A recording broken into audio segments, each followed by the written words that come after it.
Start करते हैं आज का टॉपिक।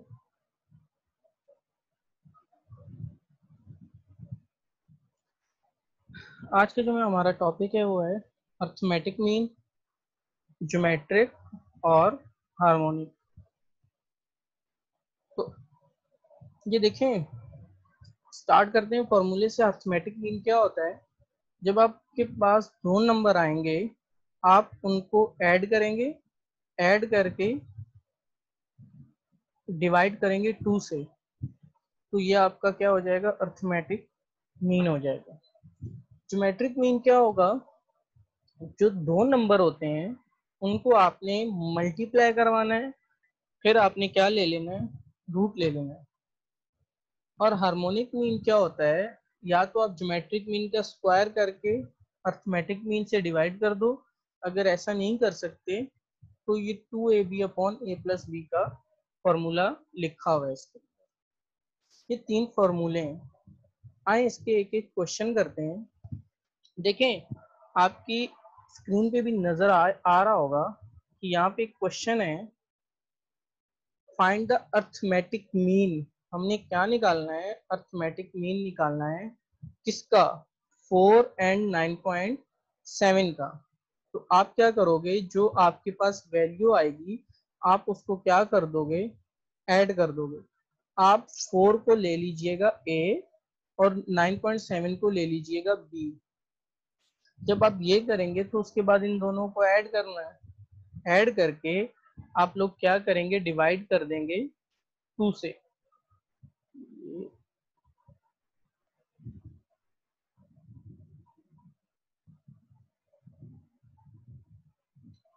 तो ये आपका अर्थमेटिक मीन। अच्छा, आप पॉइंट में ही लाइएगा इसका आंसर।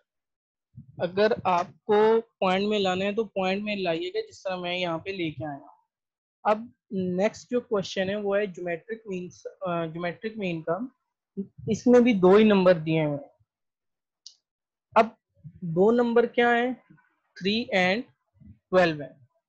अब हम क्या करेंगे? आपके पास जो दो नंबर है उन दोनों का मल्टीप्लाई करवाएंगे।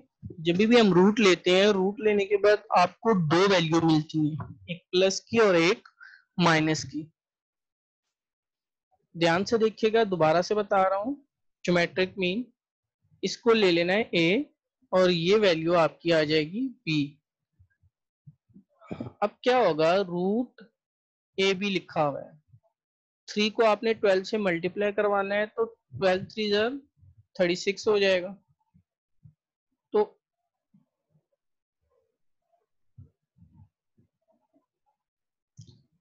अब आपने क्या करना है? रूट ले लेना है। जब आप रूट लेंगे तो आपका आंसर क्या आ जाएगा? +/- 6, क्योंकि जब भी रूट लेते हैं तो आपको दो वैल्यू मिलती है। अब हार्मोनिक मीन। हार्मोनिक मीन क्या होगा? जब आप दो नंबर होंगे, दो नंबर ए बी, ए की वैल्यू 4 है, बी की वैल्यू 6 है, और डिवाइड करना है ए प्लस बी से, 4 प्लस 6 से, तो आपका आंसर आ जाएगा। आपने पूरा इसको सिंप्लीफाई करना है। सिंप्लीफाई करके आपको इसको कैलकुलेटर से सॉल्व करके इसका आंसर निकालना है, चाहे वो पॉइंट में क्यों ना हो।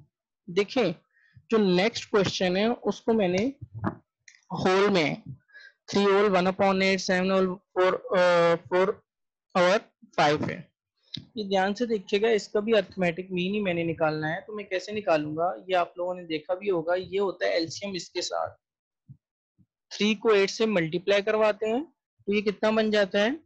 24। और ऐड किससे करवाते हैं? जो आपकी टर्म ऊपर हो 1, उसके अंदर ऐड करवा देते हैं। तो आपका आंसर क्या आ जाता है? 25/8। इसी तरह ही आपने क्या करना है? 7 5 35 और ऐड करवाना है किसके अंदर? 4 के अंदर।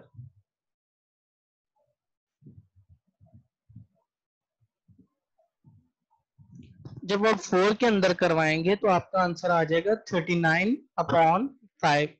फिर स्टूडेंट ध्यान से देखिएगा, आपके पास अगर इस तरह के नंबर आ जाएं जिस तरह मैंने लिखे भी हुए हैं, आपको नजर भी आ रहा होगा, 3 होल 1/8 7 होल 4 और 5, तो इनको पहले जो नीचे वैल्यू होती है उनको इस वैल्यू से मल्टीप्लाई करवाइएगा और ऊपर वाली वैल्यू से ऐड कीजिएगा। इसको इससे मल्टीप्लाई करवाना है, 7 5 35 और ऊपर वाली वैल्यू में ऐड करना है। एक वैल्यू बन जाएगी ए और दूसरी वैल्यू आपकी क्या बन जाएगी बी। अब आपने ले लेना है इसका एलसीएम। अब एलसीएम कैसे लेंगे, 8 5 जार कितना हो जाएगा 40 हो जाएगा। 40 को 8 से डिवाइड करवाएंगे 5, अब 5 को 25 से करवाएंगे तो ये आ जाएगा 125 आएगा। ये गलती से लिखा हुआ है 25, ये 125 आएगा। अच्छा, उसके बाद आपने क्या करना है, 40 को 5 से डिवाइड करवाना है, 8 आएगा। ये देखें ये 40 है, ये ध्यान से देखिएगा, इसको मैं इससे डिवाइड करवाऊंगा, क्या बचेगा 8। जो 8 बचेगा ये ऊपर वाले जो 39 है ये इससे क्या हो जाएगा मल्टीप्लाई हो जाएगा। जब मैं इसको मल्टीप्लाई करवाऊंगा तो क्या आ जाएगा 312 आ जाएगा। अब इन दोनों को ऐड करोगे आप लोग, जब इन दोनों को ऐड करूंगा और जो नीचे वाला 2 होगा ये 40 से जाके मल्टीप्लाई हो जाएगा इस 40 से, तो आपका आंसर क्या आ जाएगा 8 437/80 आ जाएगा। आगे बढ़ते हैं नेक्स्ट क्वेश्चन में। एक में लिखा हुआ है √2 और दूसरा लिखा हुआ है 1/√2 लिखा हुआ है। आपने क्या करना है, आपके पास दो जो हैं वो ए और बी की वैल्यू हैं।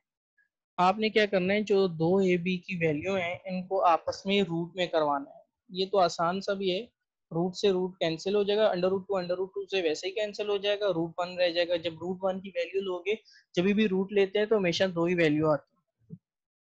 अब लास्ट है 3 और 12, ये आसान सा है क्योंकि इसमें होल और फ्रैक्शन में नहीं दिया हुआ अपॉन में।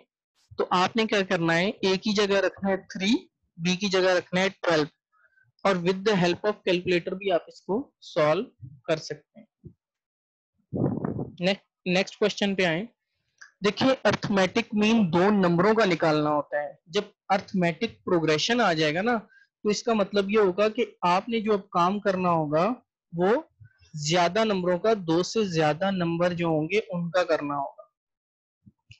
अब अर्थमेटिक प्रोग्रेशन क्या होता है, लिस्ट ऑफ नंबर होते हैं जहां आप डिफरेंस नंबर निकालते हैं। जब उनका डिफरेंस निकालते हैं तो वो हमेशा क्या आते हैं, नंबर कांस्टेंट ही आते हैं।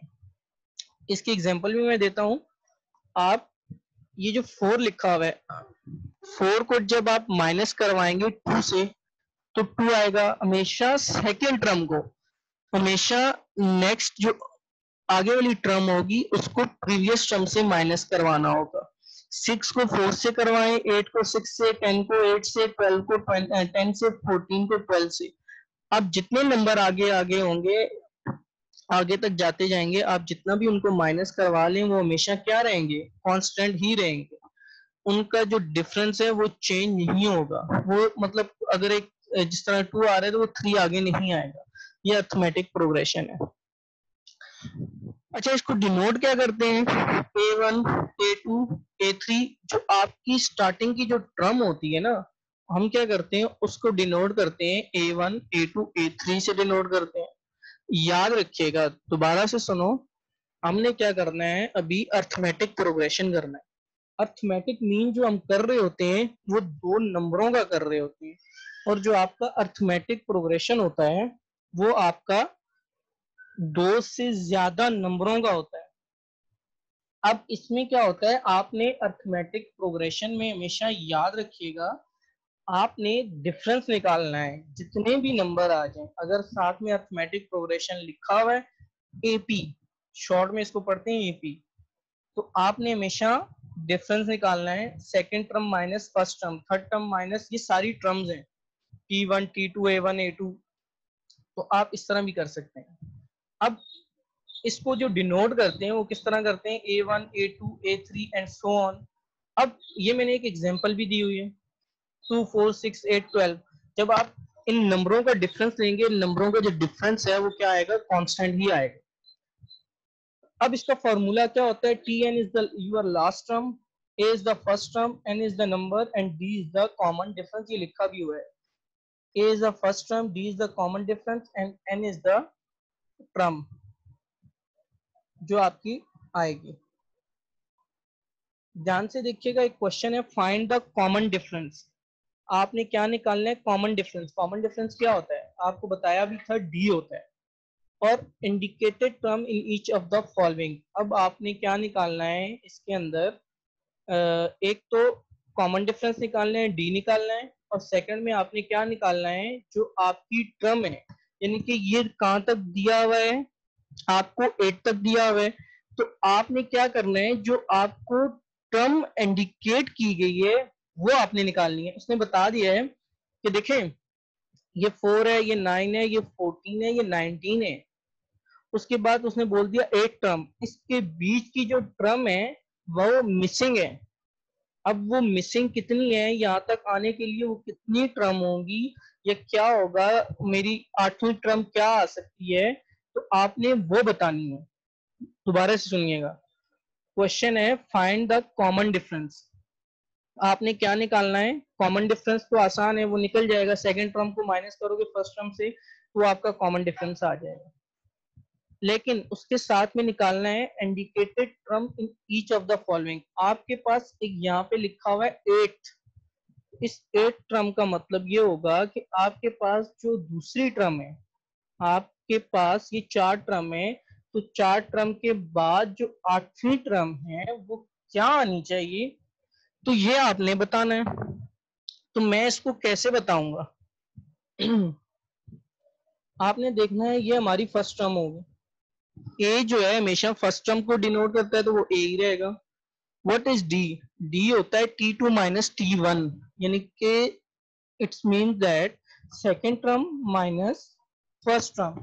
सेकेंड टर्म कितनी है आपकी? 9। और फर्स्ट टर्म कितनी है आपकी?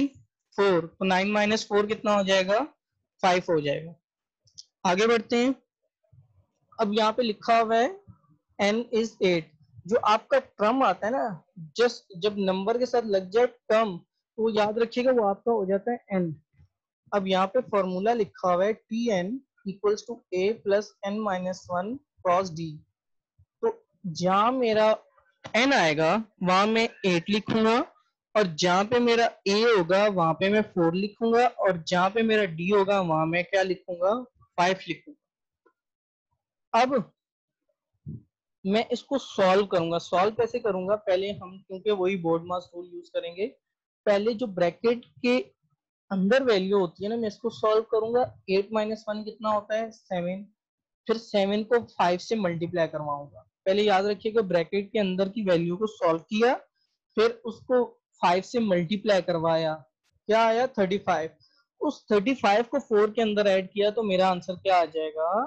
39 आ जाएगा। और जो आपकी 8वीं टर्म आएगी वो क्या आ जाएगी? 39 आ जाएगी। आगे बढ़ते हैं।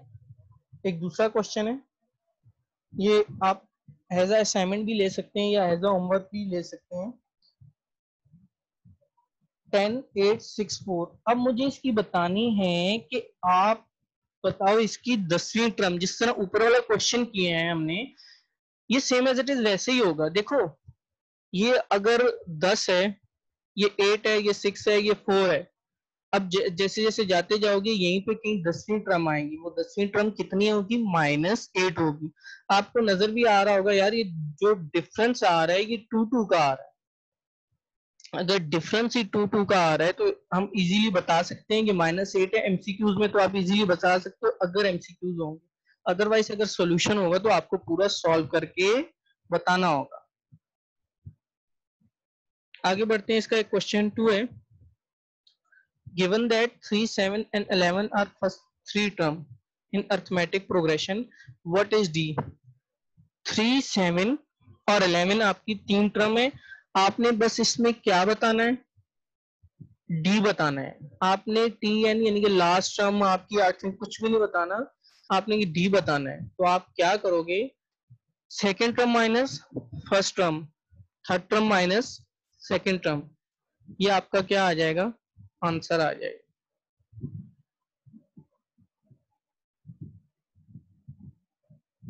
इसी तरह ही यहाँ पे भी एक क्वेश्चन लिखा हुआ है, the first 3 term in arithmetic 3, 7 and 11, then what is the 10th term?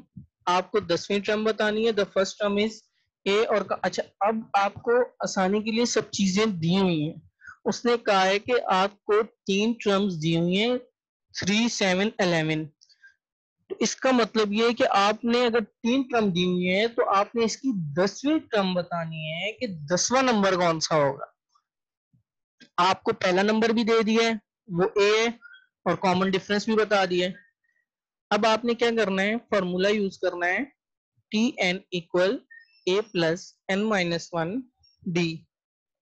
अब एन की जगह जहां मेरा आएगा, क्योंकि मुझे 10वीं टर्म चाहिए, क्योंकि जहां कहीं भी लिखा हुआ आए 10 टर्म तो वो हमेशा आपका एन ही यूज करना है। तो ये आपका एन हो जाएगा।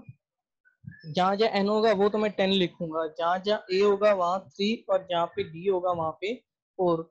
वही बोर्ड मास रूल की तरह यूज करना है कि पहले ब्रैकेट के अंदर की वैल्यू को सॉल्व करो, चाहे वो प्लस में हो या माइनस में हो, फिर बाहर वाले नंबर से मल्टीप्लाई करवाओ, फिर उसके बाद ऐड करवाओ, तो आपका आंसर क्या आ जाएगा, 39 आ जाएगा। इसी तरह ही एक नीचे भी क्वेश्चन है, if the first 3 terms in arithmetic progression is 8, 5, 2। पहले वहां पे पीछे जो हमने किया था वो 10वीं टर्म 8वीं। अब ये बताना है 16वीं टर्म के लिए, यानी कि 16 जो इसकी टर्म होगी, 3 टर्म दे दी है, 4, 5, 6, 7, 8, 9, 10, 11, 12, 13, 14, 15, 16 टर्म पे जा गई, यानी कि इसका जो ऐसा कौन सा 16वां नंबर मतलब होगा वो हमने बताना है। जबकि ए आपको दिया हुआ है 8 और डी आपको दिया हुआ है -3। T N equal A plus N minus one cross D. तो आपके पास जो ए की वैल्यू है वो 8 है, एन जो है वो 10 है, क्योंकि आपके पास सॉरी एन जो है वो 16 लिखेगा यहाँ पे। एन आपके पास यहाँ पे क्या आ रहा है, 16। तो ये आपका क्या हो जाएगा, 16 हो जाएगा। 10 जो है वो प्रीवियस था। 16 माइनस 1 कितना होता है, 15 होता है। और 15 को जब मैं 3 से मल्टीप्लाई करवाऊंगा तो मेरा आंसर कितना आएगा, 15 को 3 से करवाऊंगा तो 45 आएगा माइनस का। और उस माइनस के 45 में से मैं 8 को प्लस कर दूंगा तो आपका आंसर कितना आ जाएगा, माइनस का 37। इसका ये मतलब है कि अगर आपकी फर्स्ट, सेकंड और थर्ड ये टर्म है तो आपकी जो 16 टर्म होंगी वो आपकी -37 होगी।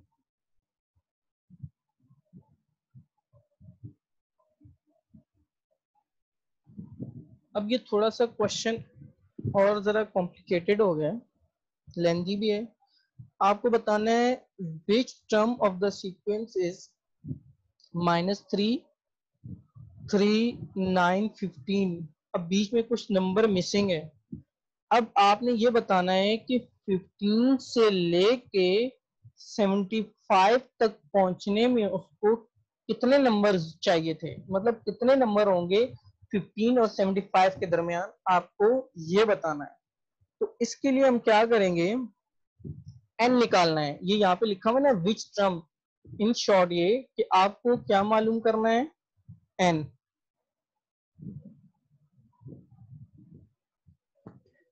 आपको first term is your A, common difference second term minus first term, और क्योंकि हमने टर्म बताना है तो एन मालूम करना है। अब आप क्या करोगे, फॉर्मूला यूज करोगे किसका, वही अर्थमेटिक प्रोग्रेशन हम कर रहे हैं तो अर्थमेटिक का यूज करेंगे। जब मैं इसका फॉर्मूला यूज करूंगा, क्योंकि मुझे एन निकालना है, तो आप इसको पहले अरेंज भी कर सकती हो। ये आपकी प्लस की वैल्यू है, इधर आके माइनस की हो जाएगी, और डी मल्टीप्लाई हो रहा है, नीचे जाके डिवाइड हो जाएगा, माइनस का 1 है, उधर जाके प्लस का 1 हो जाएगा। मेरा एन आ गया। अब मैं क्या करूंगा, 75 टी एन की जगह रखूंगा। टी एन जो है वो आपका लास्ट टर्म को भी शो करता है, ये आपकी लास्ट टर्म है, इसको भी शो करता है। ये ए हमारा पास 3 है और डी आपके पास 6 है। जब मैं इसको सॉल्व करूंगा और सिंप्लीफाई करूंगा तो मेरे पास जो आंसर आएगा वो 14 आएगा। इसका मतलब क्या है, इसका मतलब ये है कि 15 से लेके 75 तक कितनी टर्म्स है हमारी, 14 टर्म है, ये आपने बताना है।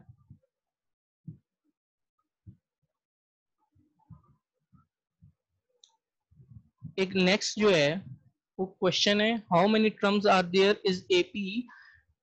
ये आपको होमवर्क है, यहाँ पे n का जो आंसर आ रहा है वो 2 आ रहा है। होमवर्क एज असाइनमेंट भी आपको यही आएगा। तो अभी हम क्वेश्चन आंसर, जिस किसी ने भी कोई क्वेश्चन पूछना है तो आप लोग अपना हैंड।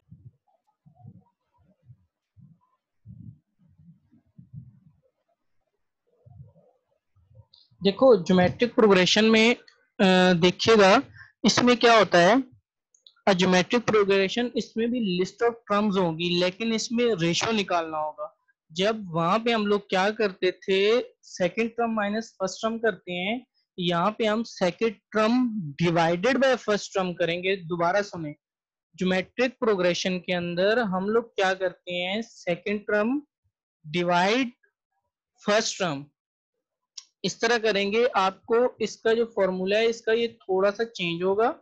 ये T N is the first term, R is your ratio, जो डिवीजन से हम लेके आएंगे।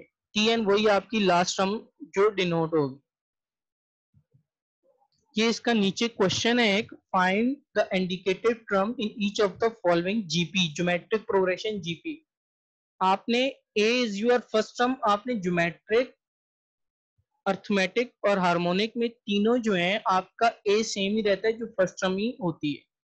अब देखिए second term divided by first term, difference, दोनों बातों में डिफरेंस है। हम जब अर्थमेटिक में माइनस करवा रहे थे तब आपका आंसर सेम आ रहा है। अब देखिए, अब second term divide first term करवाओगे तब भी आंसर 3 आएगा। आप 63 को डिवाइड 21 से करवाओगे तब भी आंसर 3 आएगा। यानी कि आपकी जो नंबर ऑफ टर्म्स होती हैं वो हमेशा क्या रहती हैं, कांस्टेंट ही रहती हैं, वो चेंज नहीं होती। आपकी जो n की वैल्यू है वो क्या है, आपकी वो 6 है इस बार। इसका थोड़ा सा देखिएगा, टी एन की जगह T N equal to A R N minus one, T N की जगह मैंने 6 लिखा, ए की जगह 7, आर की जगह मैंने 3 लिखा, 6 माइनस 1। अब ये थोड़ा सा ध्यान से देखना होगा आपको, 6 माइनस 1 कितना हो जाता है, 5 हो जाता है। आप 3 की पावर 5 को कैलकुलेटर में किस तरह लिखेंगे, थोड़ा ध्यान से देखिएगा। आपके पास कैलकुलेटर होगा, वहां पे 3 लिखना है और वहां पे इस तरह की साइन आएगी। देखें ध्यान से, इस तरह की साइन बनी हुई आएगी। ये साइन बना के उसके बाद आप लोगों ने क्या कर देना है, 5 लिखना है। जब आप 5 लिखेंगे तो आपका जो आंसर आएगा वो क्या आ जाएगा, 3 की पावर 5, आई थिंक 243 आएगा। उस 243 को आपने 7 से जब मल्टीप्लाई करवाओगे तो आपका जो आंसर आएगा वो क्या आएगा, 1701। उसने ये कहा है कि अगर आपकी थर्ड टर्म ये आ रही है तो what is your six term. तो जल्दी से आगे बढ़ते हैं, 1 मिनट से भी कम है। तो ये आपका एक होमवर्क है, एज आप असाइनमेंट भी कर सकते हैं, होमवर्क भी कर सकते हैं, आपकी मर्जी है। Find the ratio of the geometric first 3 term. आपने इसके अंदर रेशियो निकालना है। रेशियो कैसे निकालेंगे, second term minus first term और third term minus, sorry divided, second term divided by first term, third term divided by first term, बस। और आपने इसका फॉर्मूला, अगर ये क्वेश्चन आएगा कि फाइंड आर उस फर्स्ट 3 टर्म, तो आपने जस्ट उसको डिवाइड करवा के इसका रेशियो निकालना होता है। आगे बढ़ते हैं, एक क्वेश्चन है, given the first two term is geometric progression is 2 and 4, what is the 10th term. इसका मतलब ये कि ए तो आपका